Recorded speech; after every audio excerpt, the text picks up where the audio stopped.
Hello, friends, and welcome back to Stories About Entitled People. Companies do not value you until they find they can't continue without you. Employees quit bad managers. Good for you, OP. You have to know your worth. I don't want a sandwich. I want a raise. This one's going to be short and sweet. I won't say company names, but it's not hard to figure it out if you do a little digging. Straight out of high school, I went to work for the world's biggest part manufacturer that we'll call McDykes. McDykes is a big company with a high turnover rate because they didn't pay well. Me, being in high school, I didn't care because I was able to buy beer and put my own gas in my car. Some years down the road, I end up becoming the team lead at 21 years old. I was even the temporary department manager when the real one went on vacation. I was in charge of people 3 times my age. But as life went on, more and more bills were made in my name, money becomes an issue, and I start asking for a raise. Now, don't get me wrong, they gave me a few raises when I wasn't a lead, but that's it. Never got another raise when I was selected to be team lead. I also found out that other leads were making about $5 to $6 more than I was. When I would ask for a raise, they'd give me the same generic crap like last time. The straw that broke the camel's back was when they hired a 16-year-old making the same amount as me. I was pissed. I brought this up with the big bosses and was told I'll be rewarded. The next day, they bought the entire plant a cheap meal from Chick-fil-A. Again, I was pissed, so I found a big boss and told him, I don't want a sandwich, I want a raise. I was told that I needed to find a different line of work for that type of money. After that conversation, I called my uncle and asked if he needed help with his construction business, and he said yes. I clocked out after telling my team and coworkers that I'm leaving and never went back. I got that raise I wanted and then some. The only good thing that came out of that job was the leadership experience because I've had 2 job offers as a team lead since leaving McDykes' company. After I left that place, I heard it fell to shambles. They're struggling to keep up with the big parts, they can't keep an employee longer than 3 months, etc., and it made me feel really good about myself because I was only 21 effing years old, putting out more work than some of the 10-plus year veterans were. It took me leaving them to crumble. Just goes to show how much they relied on me, and I'm so GD proud of that. Sorry if this is a jumbled mess, I'm drunk and bored. Read a story similar to mine and wanted to share mine as well. Hope you enjoyed. And our second story. Don't sell ices today. I work in concession at a cinema we get from the nicest people to the worst, just like every other retail job, but one day some dude just made no sense by calling me pretty much a bad person for serving ices on a cold winter's day. For anyone who doesn't know what an icy is, it's one of those frozen fizzy ice drink things that normally come in cherry, blue raspberry, and cola flavored. Also keep in mind, I sold about 8 ices that day, and about 20 customers came in before this guy, so that's pretty good. Me. Hi, how can I help you? Him. Hi, yes, I'd like to get a medium lemonade and a small popcorn. Me. Okay, no problem. Would you like to upgrade the drink to a large for a quarter more? Him. Sure, why not? The sizes change from a little cup to a huge feeding trough size cup when you ask to upgrade, so many people normally say yes. I don't know why I had to add this in, I just kind of felt like it. Me. Okay, your total is X amount. Would you like anything else? Him. Wow, why are you selling those? Points to icy dispenser. Me. I think he's being funny, so I say sarcastically, yeah, it's cold out. It's amazing how people want to drink them today. Him. Yeah, so you should just turn it off since you could get someone sick. No one will buy them, so turn it off. Me. I can't. I'm not really allowed. People have bought them today. I'd get in trouble if I did that. Him. You sold them to people? Why would you? Don't you feel bad? If they get sick, they'll sue you. At this time, I'm confused onto why he was so upset about it.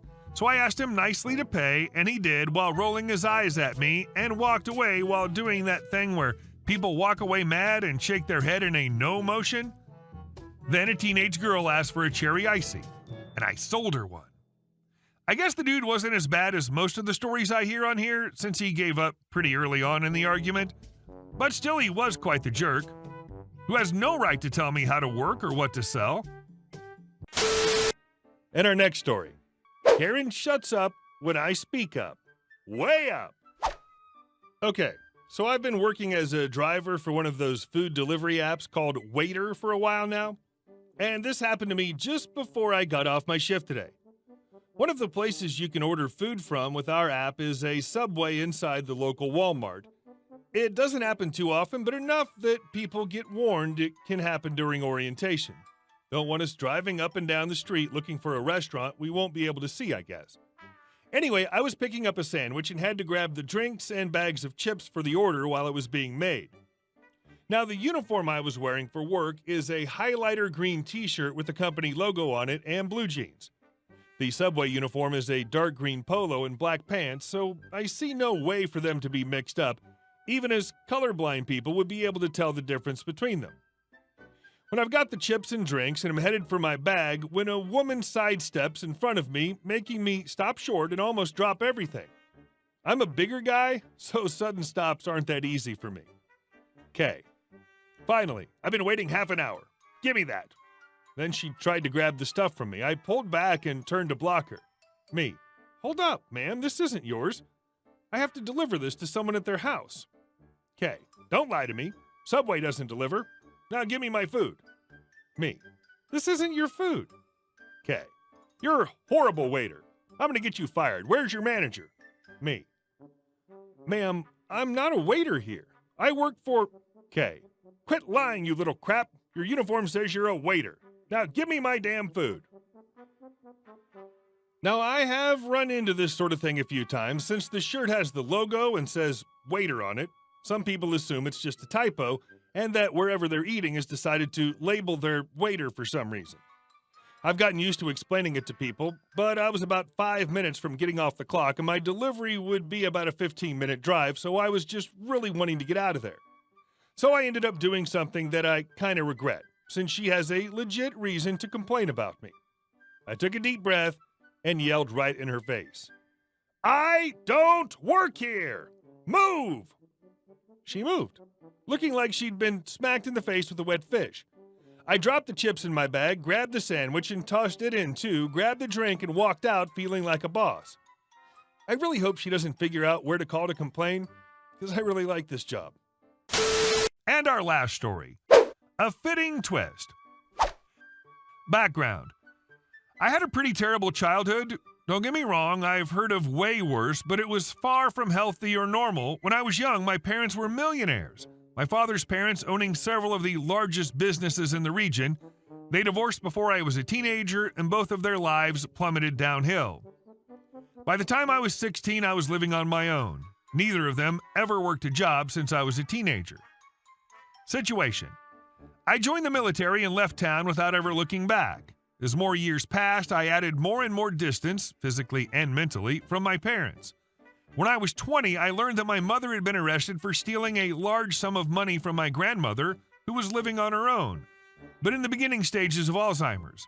The state ended up pressing charges against my mother because my grandmother would not. The detective told me that they had to because my mom and her POS boyfriend were fueling the criminal underground where she lived. I was lost and shocked. I knew my mother had problems, but until this moment, I'd always viewed her as a sort of forest hippie. This is the moment that's the catalyst for my revenge. You see, my grandmother was pretty wealthy. Terrified that she would be locked away in an old folks' home, she entertained the leeching of my mother and POS guy. The problem is that it was never enough. Even after my grandmother bought my mother a house down the street from her, she continued to rob her own mother blind. A few years later, I was newly married with my first child and freshly returned from my first deployment to Iraq.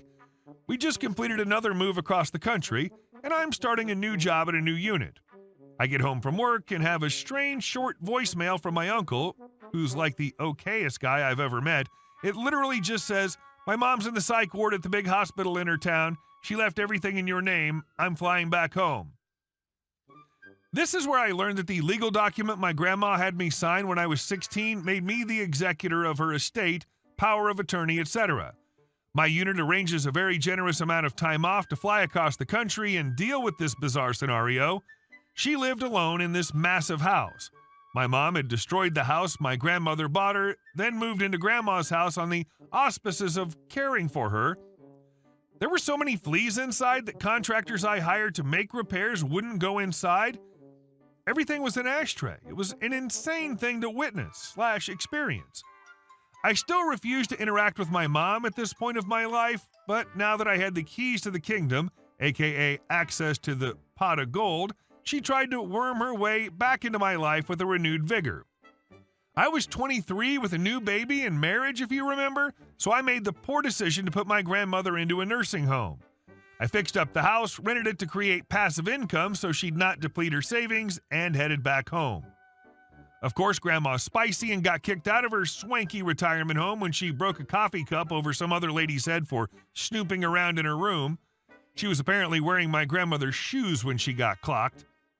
The same woman, a resident, had propositioned me in front of my wife when we were touring the facility. She was a different kind of the same kind of spicy as Grandma.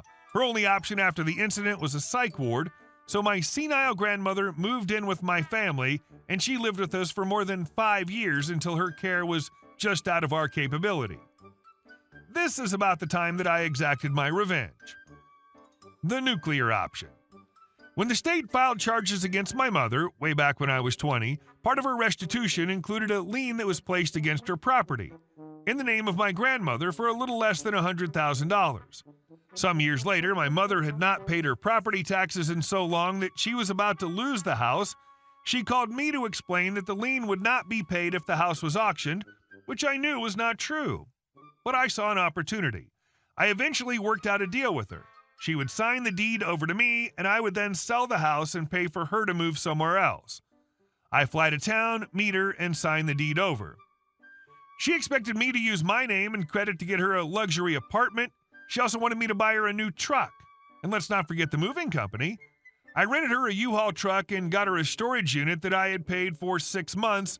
Then I put her and Craphead up in an extended stay for a little while. I fixed up the property and sold it to the same rental group that bought my grandmother's house shortly before. I used the money to buy annuities that enable my grandmother to live in a normal house with a live-in nurse and care at a 1-to-4 ratio, which is amazing for her.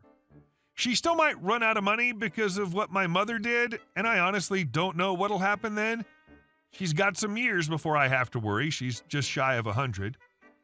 My mother was on the street within 6 months. The last time I saw her, she looked like the crazy person who lives under a bridge. She did at one point. She'd received a Social Security disability back payment of what would have been a significant amount for her.